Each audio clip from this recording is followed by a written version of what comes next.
የማይመረር እግዚአብሔር ነው። የማይሰለች እግዚአብሔር ነው። የማይሰለች እግዚአብሔር መልክ ነው። ስለዚህ ተመልከቱ፣ ሰው በመጀመሪያ መልኩ ብሩክ ነበረ። እስኪ በሩሻ የሚጣለው መቼ ነው ካላችሁ፣ ዳቦ ይዛችሁ ብቅ ካላችሁ መናበሱ። ምክንያቱም ያኛው ምን የሚበላ ያኛው ምን የሚበላ ማለት ነው። አንዳንዱ ሰው ያልፋል። አንዳንዱ ሰው ገንዘብ ሳይኖረው ተዋጥቶ ገንዘብ ሲኖረው የሚፋታ፣ ገንዘብ ሳይኖረው ጋሽ እንደምዋሉ እያልሄድና ስልጣን ሲያገኝ ሰውን እንደውሻ የሚናከስ ማለት። ስልጣን ሲኖረው የሚባላ ማለት ነው። ሲያገኝ የሚባላ ድሃን ጠርጎ የሚያጠፋ ሊስትሮ ቀርቶ እንኳን እንዳይኖሩ ማለት ነው። እበር እንኳን ቁጭ ብለው እንዳይነብሩ አስነሳኝ ዘመን ያሚል ማለት ነው።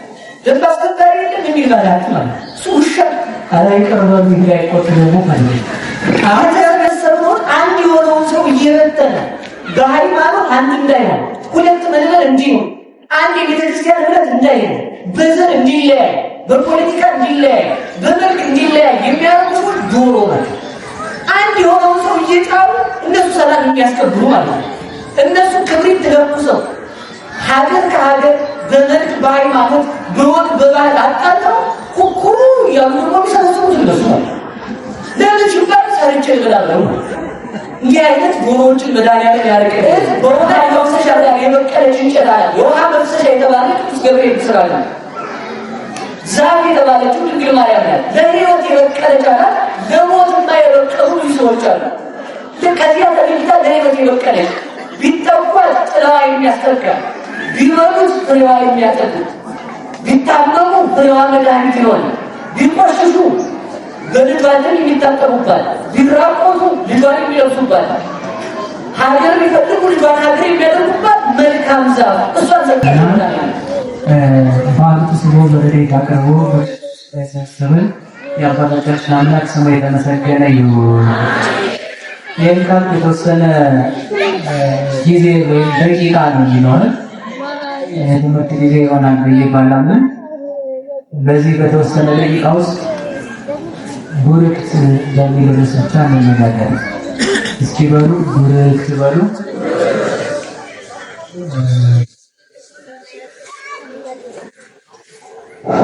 አሁን ይሰማል?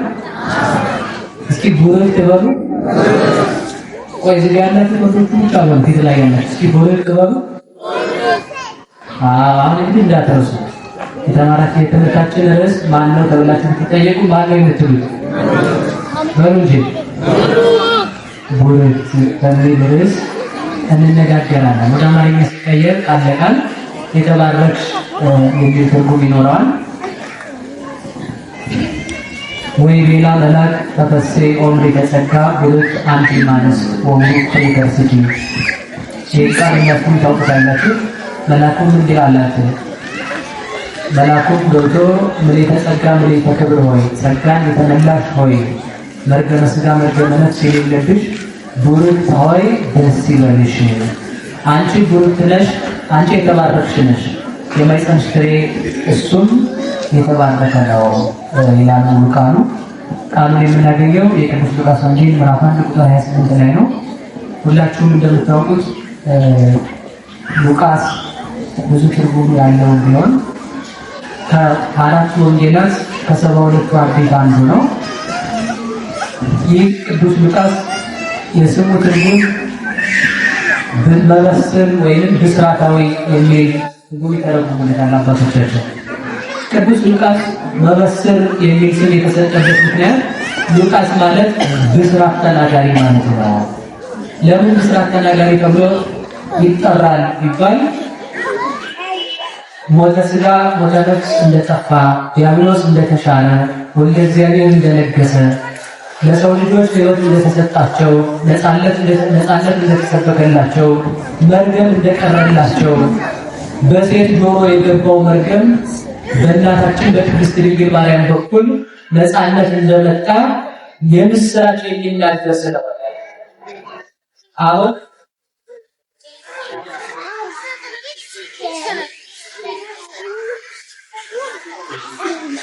ይሰማል? አዎ ይሰማል። ይሰማል እጃችሁ ነው። ይኸው ይሰማል። ይኸው ከሰማና ምን አስፈልግ ችግር የለም። ስለዚህ መርገመ ሥጋ መርገመ ነፍስ እንደጠፋ እግዚአብሔር እንደነገሰ የሚናገር ስለሆነ ብስራታዊ ይባላል። ይህ ብቻ አይደለም። የ5500 ዘመን ባርነት ቀረላችሁ፣ የጥል ግድግዳ ፈረሰ፣ መርገም ተሻረ። መላእክትና የሰው ልጅ አይስማሙ፣ አንድ ሆነው አይዘምሩም ነበር። እመቤታችን በመወለዷ እሷ ተወልዳ ጌታን በመውለዷ በቤተልሔም ዮም ሀደ እንድነው መላእክት ወሰን ዮም ሀደ መሬት ቆሙ መላእክት ወሰን ከመይሰብሩ ወደ ክርስቶስ ንጉሥ በቃላኒ ንጉሥ ክርስቶስን በአንድ ቃል ያመሰግኑት ዘንድ መላእክትና የሰው ልጆች አንድ ሆኑ ብሎ የአንድነትን ብስራት የሚናገር ስለሆነ ብስራታዊ ይባላልና ሁላችሁም በደንብ አስተውሉ። እርቦት የነበረ ሰው ትበላለህ ሲሉት ደስ ይለዋል። ታስሮ የነበረ ሰው ትፈታለህ ሲሉት ደስ ይለዋል። አሞ የነበረ ሰው ትድናለህ ሲሉት ደስ ይለዋል። አጥቶ የነበረ ሰው ደህይቶ የነበረ ሰው ትከብራለህ ሲሉት ደስ ይለዋል።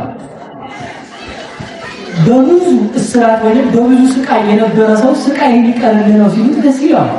ቤት ያጣ ሰው ቤት ሊታገኝ ነው ሲሉት ደስ ይለዋል። አዝመራው የጠፋበት ሰው እንኳንስ ያለ ብድር ሀብት አገኘ ብለው እኔ ብድር እሰጥሃለሁ ሲሉት ደስ ይለዋል። ከዚህ በላይ ሁሉ ተመልከቱ። እግዚአብሔርን አጥተን ነበረ፣ እግዚአብሔር ምስሌኪ እግዚአብሔር ከአንቺ ጋር ነው ብሎ ይህንን ወንጌል ስለጻፈልን የደስ ምን ይባላል? መበስር ደስታን የተናገረ ይባላል። ስለዚህ ተመልከቱ፣ ተርበን ለነበርነው ክርስቶስ እንደተወለደልን ከእግዚአብሔር ጋር ተጣልተን ለነበርነው እርቅ በድንግል ማርያም እንደተፈጸመልን ርጉማን ተብለን የነበርነው ቡሩካን ተብለን እሷ ቡርክት በመባሏ አዳም ያጠፋውን መልክ ይዛ በመገኘቷ ንዑ ሀቤ ቡሩካኑ ላቤ የራሱ መንግስት ዘግኑ ለከሙ ቅድመ ይፈጠራል ብሎ የቅዱስ ማቴዎስ ወንጌል ምዕራፍ 25 ላይ እንደተናገረ በቀኙ ቡሩካን ብሎ እንዲያቆመን የዛን ቡርክት የተባለችውን የቡሩክነታችንን መሰረት ድንግል ማርያም ነው። የድንግል ማርያምን ቡርክትነት ስለጻፈው ይባላል ብስራታዊ ይባላል። ለሁላችሁም ነገር መድኃኒዓለም ቸር ነገር ያሰማችሁ። ይህ ካል ወደ ነገር የሰው መልኩ ምንድነው የሚል ሐሳብ እናንተ የሰው መልኩ በመጀመሪያ ቡሩክነት ነው። ሲሆን ቡሩክ ነው። ለሴት ሲሆን ሊቃውንት እንደሚሉት ቡሩክ ይላል፣ ለወንድ ሲሆን ቡሩክ ይላል። ሰው በእግዚአብሔር መልክ ተፈጥሯል። አዎ ተፈጥሯል። የእግዚአብሔር መልክ ምንድነው ከተባለ ቡሩክ ነው። እግዚአብሔር መልኩ ቡሩክ ነው። በምን ይታወቃል የሚል ሰው ካለ ይውላችሁ የቅዱስ ማቴዎስ ወንጌል ምዕራፍ 25 ቁጥር 34 ላይ ማንበብ በቂ ነው። ኃጥአንን ጌታ ሲያሰናብታቸው በመጨረሻው ቀን እናንተ ርጉማን ለሰይጣንና ለመልእክተኛው ወደ ተዘጋጀ ወደ ፊት ይላቸው ወደ ገሃነም ሂዱ ይላቸው። ስለዚህ ተመልከቱ፣ እናንተ ርጉማን የተባሉት የማንን መልክ ስላጠፉ ነው? የቡሩክ የእግዚአብሔር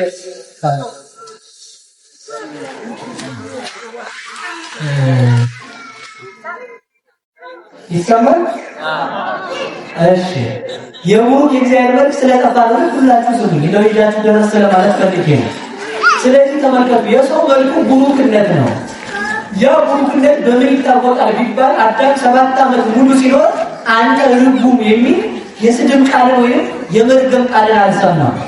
7 ዓመት በገነት በተድላ ደስታ ሲኖር ከ7 ዓመት በኋላ ተመልከቱ የእባብን ምክር ሰምቶ ዕፀ በለስን በልቶ ፈጣሪውን ክዶ ከፈጣሪው ጋር በተጣላበት ጊዜ የመጀመሪያ የሰማው ቃል ምን የሚል ቃል ነው? ነገሩ ይሄ ዘፍጥረት 3:17 ላይ ታገኛላችሁ። አዳም ርግብ ተጥፍ ምን በእንጣጋ ሶታ ዋሊከላ ለይቁልከ አዳም አንተ ባንተ የተነሳ መሬት የተረገመች ነው እሷና ሊከላ ይብቀልብህ ብሎ ነግሮታል።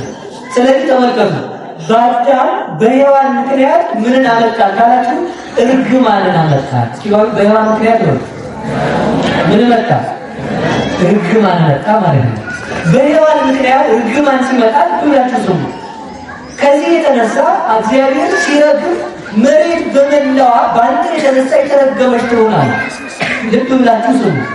እግዚአብሔር መሬት በመላዋ እንጂ ከደብረ ሲና ወይም ኢትዮጵያ ወይም ደግሞ እስራኤል ብቻ ወይም ደግሞ አፍሪካ ወይም ደግሞ አሜሪካ ወይም ካናዳ ወይም ደግሞ አውሮፓ ሀገር አላለም። ወይም አፍሪካ ሀገር ለይቷን አልረገም። እግዚአብሔር የረገመው በአንተ የተነሳ መሬት ሁሉ ነው ይላል። ሲሆን መሬት ሁሉ ነው ምን ማለት ነው? እርጉም ነው ማለት ነው። በማን የተነሳ? በአዳም የተነሳ መሬት ሁሉ ከተረገመ ዘጸአት 3 ቁጥር 5 ላይ ስትመለከት ሙሴ ፍታቶታን አሳይከ በገሪከ እስመ ዘትከይዳ ምድር ቅድስት ይእቲ ሙሴ ይህች የምትረግጣት ወይም የቆምክባት ወይም የምትሄድባት ስፍራ እሷ የተባረከች ናትና ጫማን ከእግርህ ላይ ፍታ አውልቃት። ለምናችሁ መሬት ሁሉ ባንተ የተነሳ ምን ይሆን? ነገሩ ይሄ ደብረ ሲና መሬት ነው አይደለች? መሬት ነው አይደለች? እና አሁን ደግሞ ሙሴ ጫማውን ለብሶ ወደ ደብረ ሲና ጫማውን አድርጎ ሲወጣ ደግሞ ምን አለ?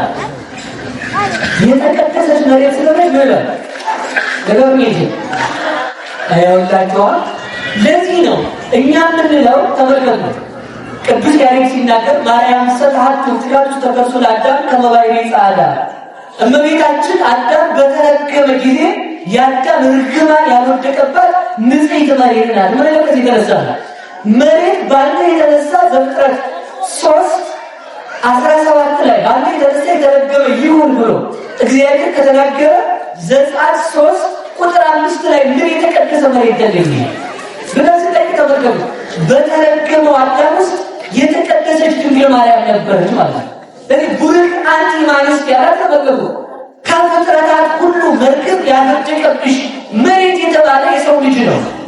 እባብ በጣም ሲጣራው የምድር እባብ ይላል። የምድር እባብ ማለት ተመልከቱ ምድር የተባለ እባብ ነው። አዳምን ያሳሳተ እባብ ማለት ነው። ስለዚህ ተመልከቱ መሬት የተባለ ሰው ከሆነ በአንተ የተነሳ መሬት የተረገመ ሲባል ተመልከቱ 5500 ዘመን የነበረ ሰው ሁሉ መርገመ ሥጋ መርገመ ነፍስ ያለበት ርጉም ነው ማለት ነው። ያ ማለት ምን ማለት ነው? ከራሱ ኃጢአት ቢነጻም እንኳን የአዳምና የሔዋን የውርስ ወይም የጥንተ አብሶ ኃጢአት አለበት። በዚያ መካከል የጥንተ አብሶ ኃጢአት ባለበት የውርስ ኃጢአት ባለበት ሰው መካከል ያልተረገመች የተቀደሰች መሬት ነበረች ማለት ነው። በተረገመው መሬት ውስጥ ያልተረገመች መሬት ደብረ ሲና እንዳለች መጽሐፍ ቅዱስ እንደነገረ በተረገመው አዳም ውስጥ ባሕርይዋ ያላደፈባት መርገም ያልወደቀባት እሾህ ያልበቀለባት ያችን ንጽሕት መሬት ነበረች ማለት ነው። ለዚህ ነው ቅዱስ ዮሐንስ አፈወርቅ ሃይማኖተ አበው ምዕራፍ 66 ላይ ሲናገር ተፈሥሒ ኦር ተፈሥሒ ማርያም እንተ በጽሐኪ እግዚአብሔር እንዘይጽአን በደመና ቀሊል ወብሩህ ወቦአ ውስቴትኪ ይላል። ተመልከቱ እግዚአብሔር በብሩህ ደመና መጥቶ በማኅፀንሽ ያደረ ምድር ቅድስት ንጽሕት ምድር እመቤታችን ሆይ ደስ ይበልሽ ይላል። ስለዚህ መርገም ያልወደቀባት እግዚአብሔር ያደረባት ንጽሕት መሬት እመቤታችን ናት። ስለዚህ መርገም አልወደቀባትም። አንድ ሁለተኛ ለምን አዳም ሲበድል እንዴት ያዳም በደል አላገኘም? አሁን ብዙ የሰው ጥያቄ ነው። አዳም ሲበድል እንዴት አላገኘም? እስኪ ጥያቄ ጠይቃችሁ ብረትን ከአፈር ውስጥ ብታረጉ ይዝጋል አይዝግም? ንገሩኝ እንጂ በቃ ባታረጉት ማየት ትችላላችሁ። አጥርጋ ምናምን የታጠረ ቆርቆሮ ካያችሁ ከታች ክረምት ከቀረበበት በኋላ ይዝግና ቆርቆሮ ወደ አፈርነት ነው የሚገኘው። እመቤታችን በቆርቆሮ አልተመሰለችም። እመቤታችን በወርቅም አልተመሰለችም። ብረት፣ ነሐስ፣ መዳብ፣ ቆርቆሮ እንደዚህ አይነት እነዚህ ሰባቱ ማዕድናት ከአፈር ውስጥ ብታረጓቸው አፈር ውስጥ ከቀረሙ አፈሩ ያዝጋቸዋል፣ ይለውጣቸዋል። እንግዲያውስ አፈር የማያዝገው ማን ነው ካላችሁ ተመልከቱ።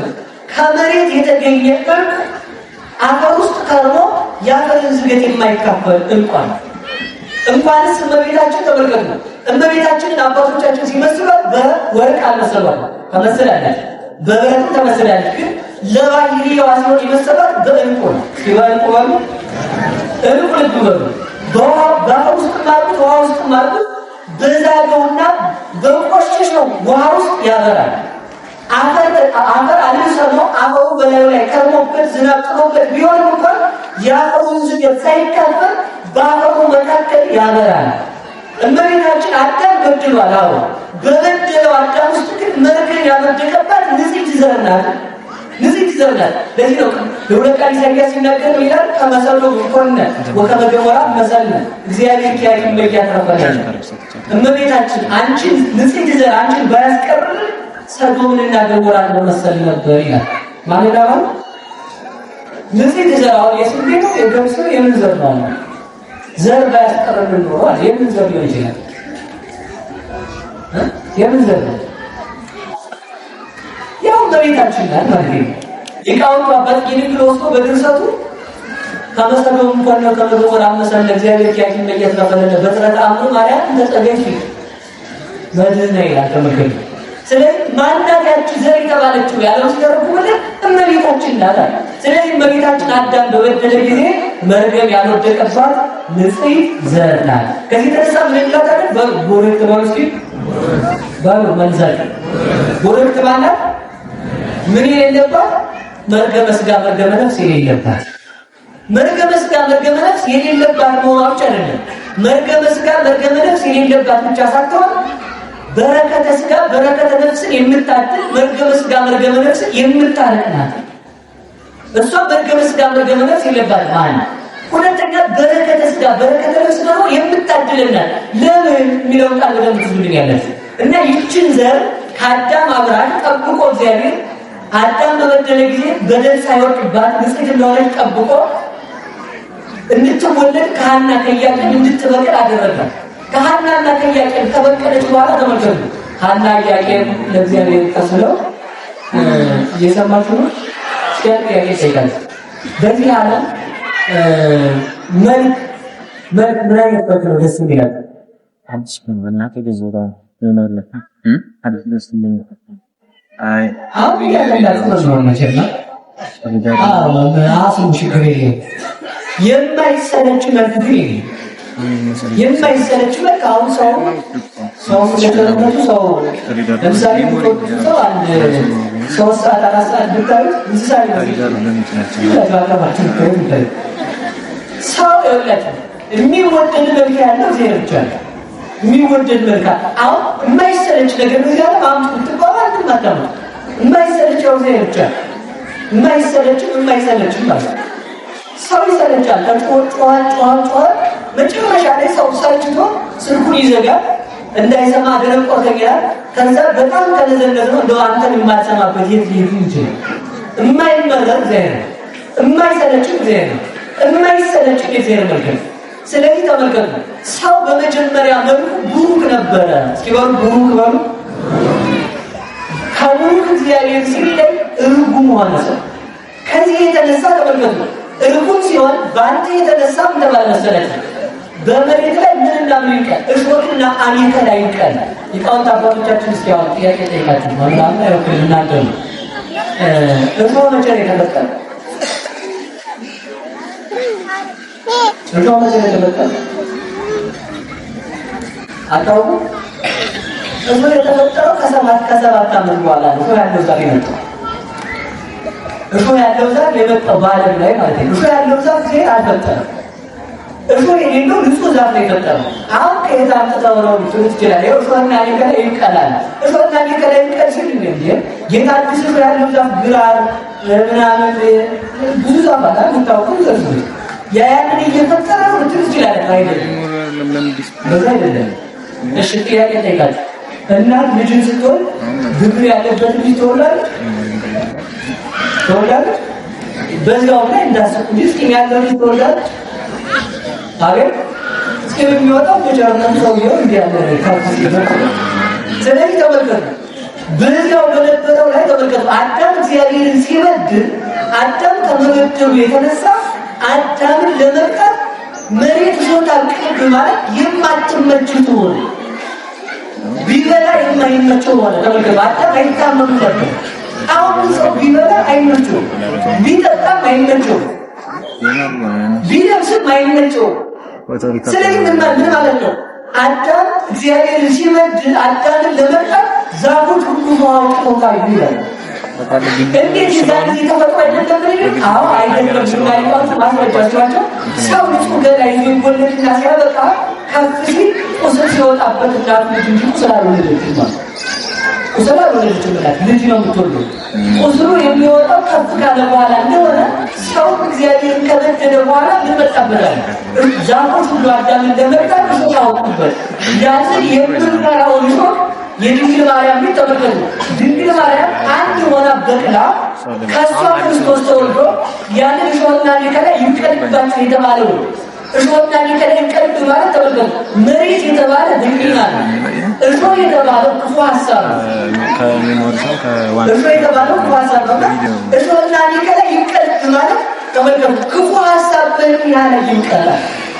ያንን ክፉ ሀሳባችንን ድንግል ማርያም ሕሊናዋን ጠብቃ ክፉ ሀሳባችንን ለቀለች። ለዚህ ነው የመልክዓ ኢየሱስ ደራሲ ልጋ ይትመላ ሕሊና የተግሳጽ ከብሩ ተጠተደወ ዘበቆለ ሶክ አቤቱ ጌታ ሆይ በአንተ ተግሳጽ በሕሊናዬ የበቀለው የኃጢአት ሆይ ለቀለልኝ ይላል። መድኃኒዓለም የሁላችንን የኃጢአት ሰው ለቅሎ ይጣልልን። ነገርን አቀራሪ ይባላል። ስለዚህ ተመልከቱ የሰው መልኩ ብሩክነት ሲሆን ብሩክነት ነው። ብሩክነት ማንን የሚመስልበት መልክ ነው? በእጅ ነገር ብሩክ እግዚአብሔር እንደሆነ በመልክ የፈጠረው ካለ ብሩክ አዳምን ነው የፈጠረው ማለት ነው። ማስረጃም ከፈለጋችሁ ተወላችሁ ምን አለ? ብሩክ ዘይመጽእ በስመ እግዚአብሔር በእግዚአብሔር ስም የሚመጣ ብሩክ ከሆነ በእግዚአብሔር መልክ የተፈጠረ አዳም ብሩክ ነው። ብሩክ ነው አዳም። ስለዚህ ያንን መልክ ላይ የብሩክነት መልክ ሲጠፋ የምን መልክ ይመጣል መሰላችሁ? የእንስሳ መልክ ሲሆን የእንስሳ መልክ ነው። ከዛ የምን መልክ ይመጣል? የእንስሳ መልክ ደግሞ ሰው ወደ ታች ሲያል የእንስሳው መልክ ቀርቶ ደግሞ የምን መልክ ይመጣል መሰላችሁ? የእባብ መልክ ሲሆን የእባብ የእባብ መልክ ሲቀር ዝቅ ሲል ደግሞ የጅብ መልክ ይመጣል። የአውሬ ማለት የአውሬ መልክ ነው። ከዛ የሰይጣን መልክ ያስገደ የእግዚአብሔር መልክ በባንዴ ሁለተኛ ይሄን የእንስሳ መልክ ሶስተኛ ይሄን የአውሬ አራተኛ ይሄን የሰይጣን መልክ ጥቂት ብቻ አንዳንድ ነገር ብቻ አስጨላችሁ ወደ መቤታችን ይደላል። የእግዚአብሔር መልክ የሚባለው መልክ ሰናይት፣ ፍኖት ሰናይት፣ ሀገር ሰናይት፣ ግዝ ሰናይት ነበረው ዘይ ማን አዳም መልክ ሰናይ እግዚአብሔርን የሚመስል መልክ ማለት ሰው ይቆራል እንደገና ይመስላል እያለ ማለት ሰው እግዚአብሔርን ነው የሚመስለው። ታይቶ ስራው ቅድስናው መልኩ ታይቶ እግዚአብሔር ቁጭ ነበር የሚመስለው አዳም ማለት ቡሩክ የሆነ በቡሩክ እግዚአብሔር መልክ የተፈጠረ ማለት ያ ቡሩክ መልኩ ያ የእግዚአብሔር ቡሩክነት መልክ ሲጠፋበት እንስሳ መሆን ይጀምራል ሰው። አሁን መልካችንን ከዚህ ውስጥ መደመር ነው የሚሄደው ዛሬ ማለት ነው። ወይ ቡሩክ ነው ወይ የእንስሳ ነው ወይ የአውሬ ነው ወይ የሰይጣን ነው። ሶስት መልክ አለ። የእንስሳ መልክ የሚባለው እየበሉ መተኛት ሲበሉ እየበሉ በሉሽ መተኛት፣ እየዞሩ ማደር፣ እየነጋ መምሸት። እየነጋ ሲመሽ ምንድን ነው ከብት መብላት፣ እየነጋ ሲመሽ ምንድን ነው ከብት መውለድ። እናት ላይ ያለ ይለያል በሬ ወይልኝነት የእንስሳ የሚባለው እንደዛ ነው። በሬ ተክል ያለ ነው ላማ ስትመጣ ወደ ወንዝ ወደ ሜዳ ነው የምትባለው ማለት ነው። ስለዚህ ሁሉ በሜዳው የሚቀበል እንስሳ ነው የሚባለው ማለት ነው። የእንስሳ ነው የሚባለው እንደዛ ነው። በሬ አይጾም ምን አይጾም ሰው ከሆነ እንስሳ ነው። በሬ ላይ ለነገ ያስማው የፈለጋችሁት ብትሰጡት አንድ ቀን ሳሩን ሁሉንም ረግጦት ሰው ከእንስሳ ደግሞ አንሷል ወይ ደግሞ እንስሳ ያለ ደግሞ ያፈሰው ከብት ስታበሩ የገጠር ልጅ ነኝ ይሄና ከብት ስናበላ ሳር ላይ ከብት በሬ በዚህ ይላል ካቃለ ፈራፈሩ ማለት ነው። ያን ሲጥር ሳሩን አይበላም። ያዛካሪ ያለበት ሀቆት ነው ተደግ ቢያድ ራሱ አይደለም። ሰው የሚመርጠው ምግብ መጥራት ማለት ነው። ወደዚህ መጥራት ከነጋ መጥራት ነው። ዜን ምን በላ እንጂ ምን ሰራ እንጂ ምን በላ እንጂ አዝንደ ተሞክራለህ አግያ አዳም ሰራ ይገባል። ምን በላ ነው ጥያቄው? ምን በላ ነው ማለት ስለዚህ ተመልከቱ። ሳይመርጥ የሚበላ እንስሳ ይባላል። የማይጾም ሰው ካያችሁ አሁን እግዚአብሔር ይመስገን በሆነ ማለት ነው። እግዚአብሔር የተመሰገነ ይሁን። አሜን ነው። ቀድሞ እንደፈለጋችሁ ተጋሪ አሁን የሚጠቅማችሁ ይላል። በቤተ ክርስቲያን እስከ 7 ከባሰ 6ኛው ላይ ትጋባለህ። ያለዚያ 7 ቆጥራ ነው የምትጋባው። 7ኛው ላይ ቤተክርስቲያን የምትገለጥ ዘመንን ቀድማ ዘመንን መዝና መኖሯ ማለት ነው። ቀድሞ እስከ 7ኛው ትውልድ ስትቆጥር ምን ዝም ብሎ ኋላ ቀረ። አሁን ደግሞ ዶክተሮቹ አደራ እንዳትጋቡ እስከ 7 ቢሆን ጥሩ ነው አሉ ማለት ነው።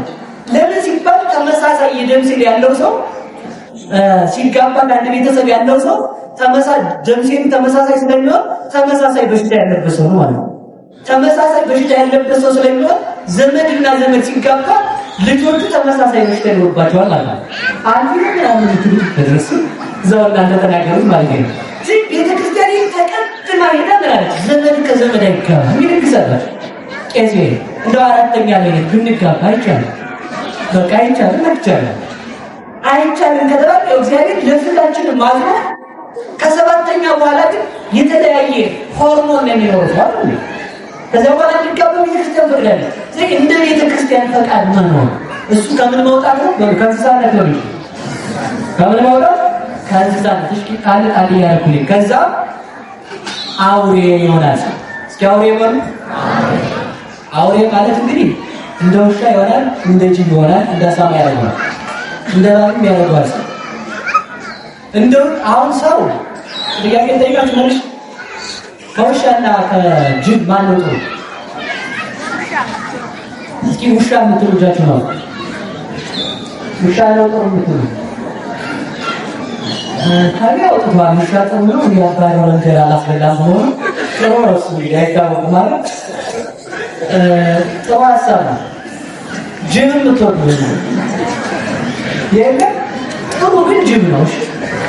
ካስራቸዋል ማለት ነው። ለምን መሰለህ? ውሻ አንድ ትልቁ ችግር ምን ማለት መሰለህ? ውሻ ንፉግ ነው። ውሻ የሚዋደደው የሚበላ ሲያጣ ነው። የሚቀመስ ከሌለ ውሻ ፍቅር ነው ተስማምቶ ማለት ነው። አንዳንዱ ሰው የሚቀመስ ከሌለ ሰርተን እንደደሩ ይጋባል። ውሻ የሚጣለው መቼ ነው ካላችሁ ዳቦ ይዛችሁ ብቅ ካላችሁ መናበሱ። ምክንያቱም ያኛው ምን የሚበላ ነው ምን የሚበላ ማለት ነው። አንዳንዱ ሰው ያልቃል። አንዳንዱ ሰው ገንዘብ ሳይኖረው ተዋጥቶ ገንዘብ ሲኖረው የሚፋታ ገንዘብ ሳይኖረው ጋሽ እንደምዋሉ እያለና ስልጣን ሲያገኝ ሰውን እንደ ውሻ የሚናከስ ማለት ስልጣን ሲኖረው የሚባላ ማለት ሲያገኝ የሚባላ ደሃን ጠርጎ የሚያጠፋ ሊስትሮ ቀርቶ እንኳን እንዳይኖሩ ማለት እበር እንኳን ቁጭ ብሎ እንዳይነብሩ አስነሳሪ ዘመቻ እንጂ ማለት ደባ አስከባሪ የለም የሚባላት ማለት እሱ ውሻ አላይ ቀርበ ሚላይ ቆጥ ደግሞ ማለት አዳም ያለ ውሻ ነው ያልኩ እነሱን አላልኩም አይደል? እንዲያም ያደርግ ነው አይደል? ጅብ ደግሞ ተመልከቱ። ጅብ ደግሞ ሲርበው ይለያያል እንዳይበላል። ሲርበው ይለያያል ነው። ሲኖር ደግሞ ተጠራርቶ ይበላል። ሲርበው የሚለያይ ደግሞ ችግር መጣ አጣጭ ነጣጭ ብሎ የሚፈታ ሰው ነው። ችግር ሲያገኘው ተመልከቱ። ቤተክርስቲያን ጥሎ የሚሄድ ሰው ማህተቡን ለሁሉ የሚሽር ሰው የሚበላው ሲያጣ እግዚአብሔርን የሚክር ሰው እሱ ጅብ ይባላል። የሚበላ ሲያገኝ ጅብ ተቋቁሞ አብሮ ይበላል። ተመልከቱ አብሮ ምክንያቱም ለምንድን ነው ሲሉ ሊቃውንቱ ጓደኛዬ እንዳልበላው ነው። ብዙ ትዳር የሚፈታው አሁን በችግር ምክንያት ነው። ወለተ ማርያም ፋጢማ ተብላ እንትና ነው ያለችው እጅንሽ ሰሪ ማረብ ሀገር ሄደሽ ካሳለፍሽ ልጅ ያገባሻለሁ ብሎ ወጣት ማጥፋለሁ።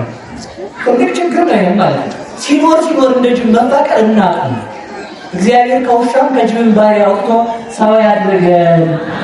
ሌላው ሶስተኛ የልናገር ነው። ወደ ትምህርት መልሼ አመጣችኋለሁ። መልክ እያሳያችሁ ያለ ሌላው የእባብ መልክ ነው የሚባል። እስኪ የእባብ መልክ ነው። እባብ ያልዋለበትን መብላት የሰው ላብ መብላት ነው። የዶሮ መልክም ማለት ነው። ያው በነገራችን ይሄ ነው መሰል የሚገኝተን ዛሬ ዶሮ ማለት ነው። ራሷን ዶሮ ተመልከቱ። በጣም ልዩነት አለ። ጥሩ ናት። ሰው ይገኛል እና ዶሮ ማደሪያዋ ላይ ነው ኩስም ከማደሪያዋ ላይ ጠባይ ተነስቶ ራሷን ይገላል። ማደሪያውን የሚያረክስ ማለት ሚስቱን የሚያማ ባሉን የሚያማ ካህን የሚያማ ወንድሙን የሚያማ መምህርን ለተማሪ ተማሪን ለመምህር ካህናትን ለሚመናን ሚመናንን ለካህናት ደግሞ ያለበቃችሁ ብሎ ካህናትን አውጥታችሁ አደባባይ የምታሰጡ እናንተ ምትባላላችሁ። በማደሪያችሁ ላይ ጠባይ የምትፈጥሩ ዶሮ ትባላላችሁ ማለት ያ ተባይ ተነስቶ የሚበላት ማን ነው ከተባለ ራሱ ዶሮ ነው።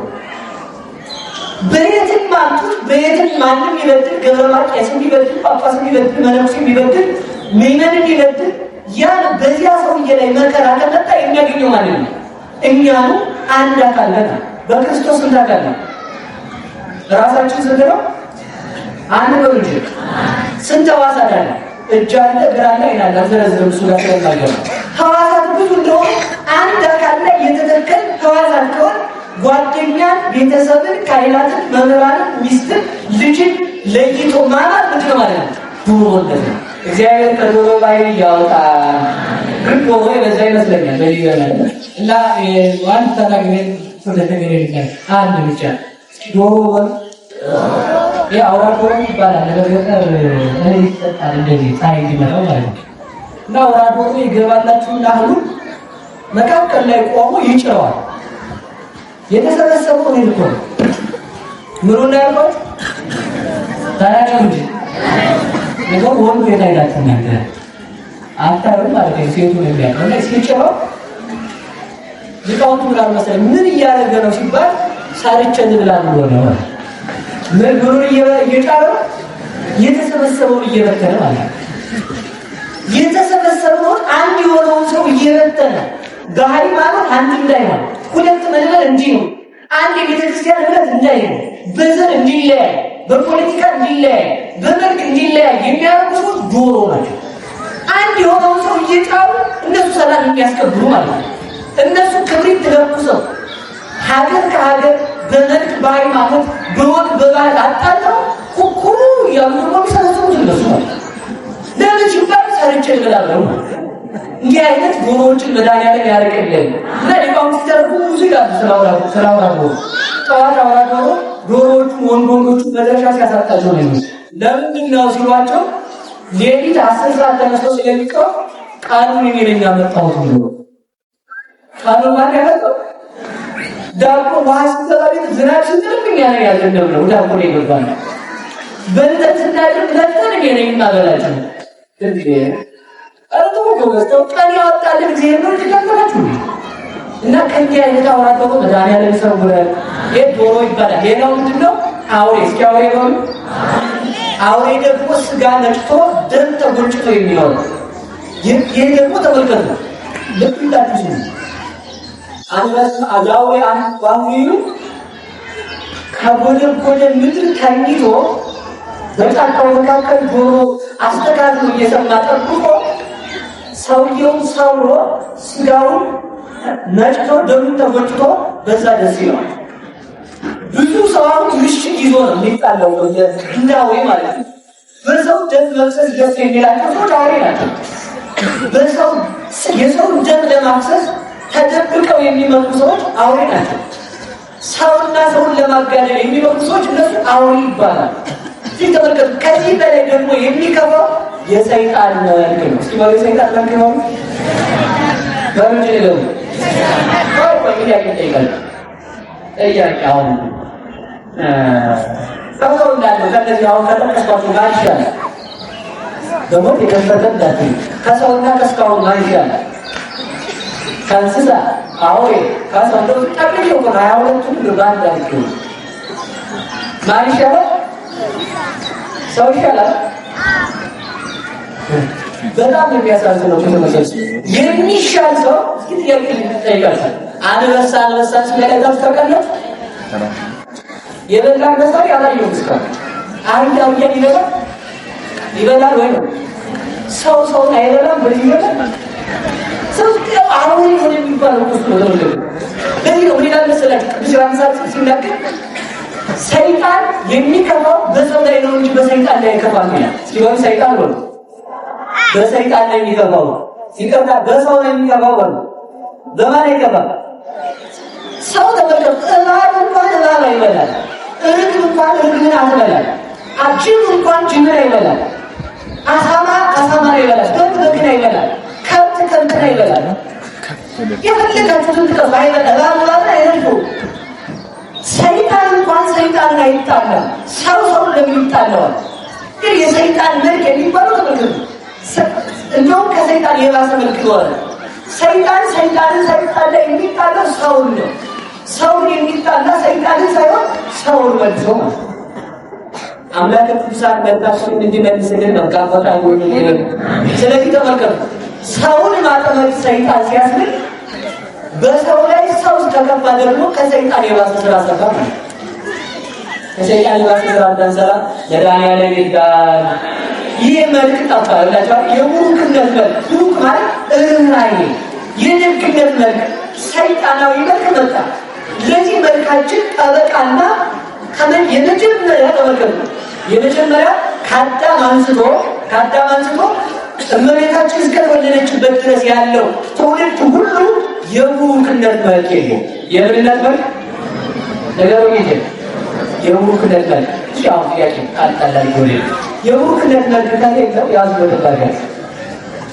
እመቤታችን ለምን ቡሩክ ተባለች ሲባል ተመልከቱ፣ የመጀመሪያ የእግዚአብሔር መልክ የተሰጣት ስለሆነ ስለነበር የማለት የእግዚአብሔር ወይም የአዳም የመጀመሪያውን ማንነት ይዛ የተገኘች እሷ ስለሆነች፣ ስለዚህ ወጥቶ ቡሩክት ነሽ ያለ ትሆኛለሽ አላላት። ስትጸንሺ በቡሩክ የምትሆኚ አላላት። አንቺ ቡሩክት ነሽ ካለ በኋላ አንቺ የምትሆኚው የማይጸንሽ ፍሬ ክርስቶስ ቡሩክ ነው።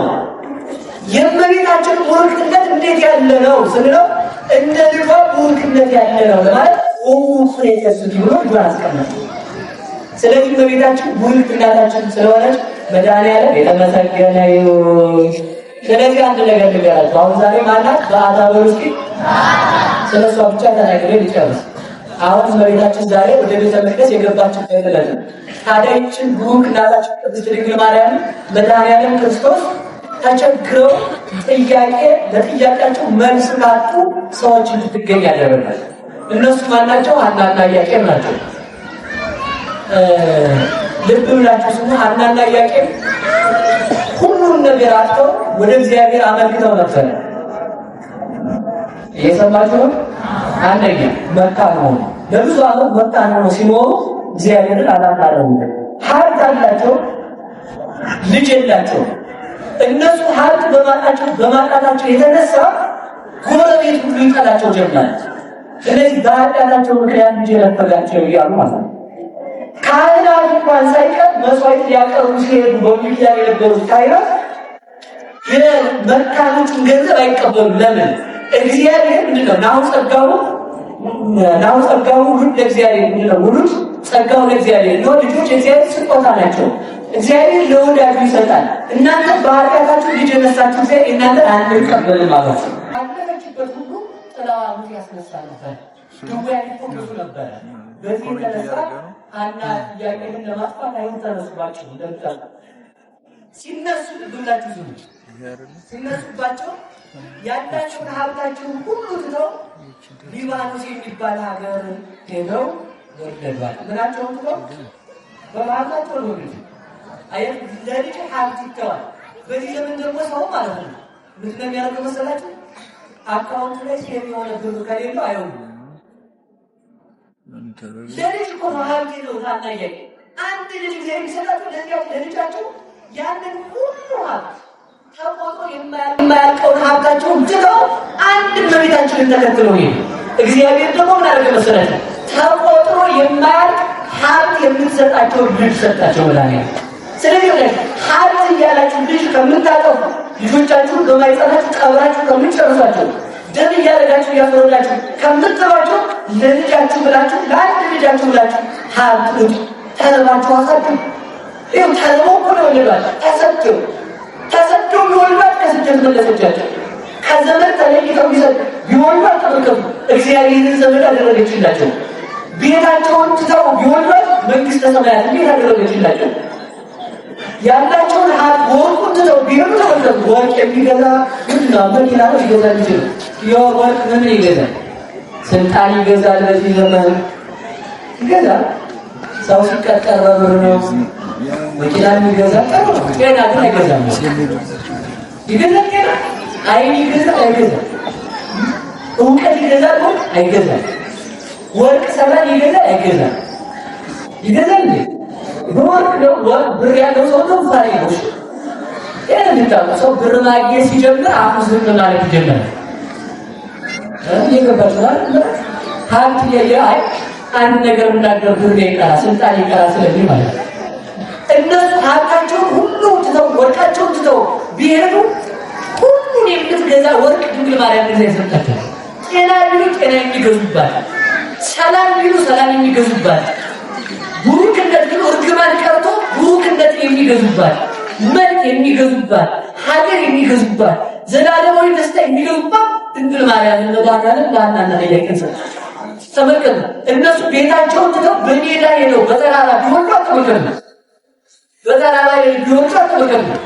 እነሱ አንድ ልጅ ለሰማይ ሰጡ። እስኪ ባባ አንድ ልጅ ነው ለሰማይ ሰጡ። ሰማይ ደግሞ አንድ ልጅ ለመሬት ሰጠ። በሰማይ አንድ ልጅ ተመልከቱ። ከመሬት በቀላ እርስ ዘበቆለ ተመልከቱ። ሀበማ ዘማይ ፍሬሃ ሰናይ አዳም ለሪ ይላል እግዚአብሔር። በውሃ መፍሰሻ ጋር የበቀለች እንጨት አለ። የውሃ መፍሰሻ የተባለ ቅዱስ ገብርኤል ይስራል። ዛፍ የተባለችው ድንግል ማርያም ናት። ለሕይወት የበቀለች አለ። ለሞትማ የበቀሉ ሰዎች አሉ። ከዚያ ተገኝታ ለሕይወት የበቀለች ቢጠቋት ጥላዋ የሚያስጠጋ፣ ቢበሉት ፍሬዋ የሚያጠግብ፣ ቢታመሙ ፍሬዋ መድኃኒት ይሆን፣ ቢቆሽሹ በልጇን የሚታጠቡባት፣ ቢራቆቱ ልጇን የሚለብሱባት፣ ሀገር ቢፈልጉ ልጇን ሀገር የሚያደርጉባት መልካም ዛፍ እሷን ሰጣቸው መድኃኒዓለም። ስለዚህ ተመልከቱ፣ እሷን አንድ ልጅ እነሱ ተመልከቱ። ከእነሱ መሬትነት ከሐና ከኢያቄም ድንግል ማርያም ከበቀለች በኋላ ተመልከቱ፣ እግዚአብሔር ደግሞ አንድ ልጁን ከዛች ዛፍ ያቺ እውነተኛዋ ዛፍ ድንግል ማርያም እንድታፈራው አድርጎ አብ ልጁን ላከ። እሷን የሰጠን መድኃኒዓለም የተመሰገነ ይሁን። ሄደው እስኪያውቅ ያይጠይቃል ለልሻው አንድ ሰውዬ ነው አቡ እና በሩ ሲጠፋ ጠዋት ማታወጣና በዚህ ብዙ ቤተክርስቲያን አስተካከሉ መድኃኒዓለም መድኃኒዓለም ይለና አንድ ነገር ይሰጣል ጋስገኘኝ ይላል። ይተመጥበታ ዘዋሪ ለና ገብርኤል ደግሞ ላንተና ደግሞ ዘዋሪ ለና ደግሞ አቡ ይደርቆ እና በጨረሻ ላይ ግራ ገባን። አባቴ አንድ ነገር ይጠፋል። አንድ የተሳልፈው ሶስት በሬ ሁለት በሬ ከይናመጣ ነው ዝም ብለው ይገኝ ይችላል። አሁን ሰው የሚሳለው እስከሚገኝ ተምራችሁ ካስኮላችሁ ስትስከምቶቹ ተመለኛ ነበር ትመጣላችሁ። ስትሾሙ ግን አፍራሽ ደግሞ ናገራችሁ። ውጤት እስከሚመጣ ምታለቅሱ እናንተ ናችሁ። ውጤት በመጣ በኋላ ደግሞ ቤተክርስቲያን የምታስለቅሱ ደግሞ እናንተ ናችሁ። ትዳር የምትለምኑ እናንተ ናችሁ። ትዳሩ ሲመጣ ደግሞ ትዳሩ የምትመጡ ደግሞ እናንተ ናችሁ። ሰው ተስኖ የማያስቀር ህይወት ተስኖ የማያስቀር ሰው በገንዘብ አልታመናል። እነሱ ግን አንድ ልጅ ሊሰጣቸው 3 ዓመት ያልጠብቀው ምናምን መሰላቸው። ይህችን ብላቴና ወስደን ለእግዚአብሔር እንስጣታ። እስኪ ደግሞ ታስቡ። ያቺ አንድ ልጅ ናት። ያቺ ልጅ ተመልከቱ። የ3 ዓመት ያስቀምጣችሁ ብትሄዱ እንኳንስ ምግብ ሊበላ ውሃ ደብቶ ወይም እሳት ውስጥ ገብቶ ነው ልታደርጉ እንችሉ። የ3 ዓመት ልጅ አምጥቶ ለእግዚአብሔር መስጠት ከህሊና በላይ ፍጹም እምነት ማለት ነው። ያችን ድንግል ማርያምን ወስደው ተመልከቱ። ብሩክት ድንግል ማርያምን ወስደው ብሩክ እግዚአብሔር በሚቀደስበት ወይም በሚመለክበት ስም በሚቀስበት ደም በሚፈስበት ቦታ ለቤተ እግዚአብሔር አቀረቧል። ለማን አቀረቧል? ለእግዚአብሔር ሰጥቷል። እንግዲህ ሰዓት ስለሌለ ምን እንደምናገረው አለ እንግዲህ ነገራችሁ። ድንግል ማርያም ወደ ቤተ መቅደስ ስትመጣ ተመልከቱ። ስትመጣ ሁሉ ዘካርያስ እንኳን ኦሪት እንኳን ድንግል ማርያምን የማስተናገድ አቅም የለም። የኦሪት ጋበቃለ ለምን መሰላችሁ? ዘካርያስ አያል ተጨነቀ። ከተጨነቀ በኋላ ምን ያደርግ? ደወሉን መጥቶ ይችን ብላቴና ምን አበላት አድርጎ ሰብስቦ ማስመከር ያዘ ነው። በሬ እኮ ይታረዳል። ብዙ ወጎች አልቀዋል። በሬው ለዛ ይታረዳል። ስምም ይፈሳል፣ ደምም ይቄሳል፣ ሕግም ይሰራበታል። የህፃናት ማሳደጊያ የሌላት ቦታ ነበር። ድንግል ማርያም በዚያ በሚፈርሰው ስም በሚቄስበት ቤተ መቅደስ አድጋ ተመልከቱ። ክርስቶስ በቤተ መቅደስ እንዲሰዋ አደረገች። ለዚህ በቤተ መቅደስ አድጋ ተመልከቱ። በሚፈርሰው ቤተ መቅደስ አድጋ የማይፈርስ ቤተ መቅደስ ተተካች። ለዚህ ነው ቅዱስ ዮሐንስ አፈወርቅ በሃይማኖተ አበው ምዕራፍ 16 ላይ ሲናገር ምኩራብ አነመት፣ ምኩራብ ተከለች፣ ወቤተ ክርስቲያን ታስፈቶ፣ ቤተ ክርስቲያን ተጎናጸፈች። ምኩራብ ትንቢትን ተናገረች፣ ቤተ ክርስቲያን ተረጎመች። በኢየሩሳሌም ወይን ሐረግ በቀለ፣ ለእነሱ ሰው ቀረ፣ እኛ ደግሞ ፍሬውን በላን ያለው ለዚህ። በኢየሩሳሌም ድንግል ማርያም በቀለች፣ በኢየሩሳሌም አይሁድ ድንግል ማርያም አሰደዷት፣ እኛ የማኅፀኗ ፍሬ ኢየሱስ ክርስቶስን በላን። ልጇን እንድንበላ ያደረገችን ድንግል ማርያም ስሟ የተመሰገነ ይሁን። ቅበሉ። ስለዚህ ተመልከቱ፣ የዛን ጊዜ እግዚአብሔር እንደተቀበለ ሲያጠይቅ ለማንም ስጦታ መልአክ ወርዶ ተቀብሎ አያውቅም። መልአክ ወርዶ ክንፉን አንጥፎ ድንግል ማርያም ተቀበለ። እግዚአብሔር መልአክ አውርዶ በመልአክ የተቀበላት ድንግል ማርያም ቤተ መቅደስ ሲገባ ማለት ነው። መልአክ ክንፉን ጋረደ፣ አነጠፈ። አንድ ክንፉን ጋረደላት። በመልአክ ክንፍ ላይ ዙፋን አድርጋ የተቀመጠች እናት ያለች ከመገባት በኋላ ተመልከቱ፣ የምግቧ ነገር ከተያዘ ቤተ መቅደስ ገባ ብሎ ከቤተ መቅደስ አስገቧት። ማን በሚጠራበት ቡሩክ እግዚአብሔር በሚል ቡሩክ እግዚአብሔር በሚጠራበት ቤት አደገች፣ በቤተ መቅደስ።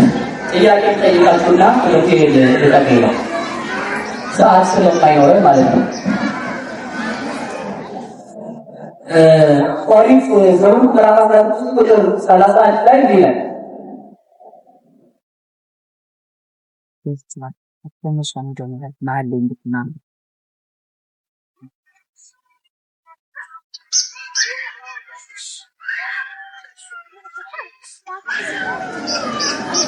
እሺ ሰዓት ያለቁም ላይ ነው። ኦሪት ዘኍልቍ ምዕራፍ 12 ቁጥር 3 ላይ ይላል እግዚአብሔር ማለት ነው የሚባርኩ አብርሃምን የሚባርኩ በሁላችን እባርካለሁ፣ የሚረግሙን እረግማለሁ።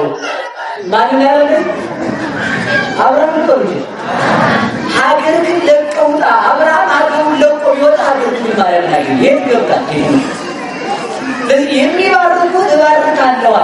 መርገም የነበረበት አብርሃም የተሳደበ ሰው እርጉም ነው። ሲባሉ ነው ማን የተሳደበ አብርሃምን የተሳደበ እርጉም ከሆነ መርገም ያለበት አብርሃምን የተሳደበ እርጉም ከሆነ መርገም የሌለባት ቡርክት ድንግል ማርያምን የተሳደበ እርጉም ነው። ማን አለ ካለ የመጽሐፍ ቅዱስ ነው ያለ መርገም ያለበት አብርሃም የተሳደበ እርጉም ነው አለ። እንግዲህ ተመልከቱ፣ አብርሃምን ከመርገም ነፃ ያወጣችው ድንግል ማርያምን የተሳደበ ተመልከቱ። አብርሃም ልጁን ለእግዚአብሔር መስዋዕት አድርጎ ያቀረበውን አብርሃምን የተሳደበ ሰው እርጉም ከሆነ ተመልከቱ፣ ልጇን ለዓለም ሁሉ ቤዛ እንዲሆን የወለደች ድንግል ማርያምን የተሳደበ ሰው ነው። ስለዚህ አምላካችን በቸርነቱ እንዲጎበኘን በጣም ፈቃዱ ይሁንልን። ለምን ካላችሁ ሲባል ቡርክ ተባባለ ጊዜ ይቺ ቡርክ እመቤታችን ከማን ትበልጣለች የሚለው ቃል ብቻ ነገራችን። ከነቢያት ትበልጣለች ሲሆን ከነቢያት ነው ትበልጣለች።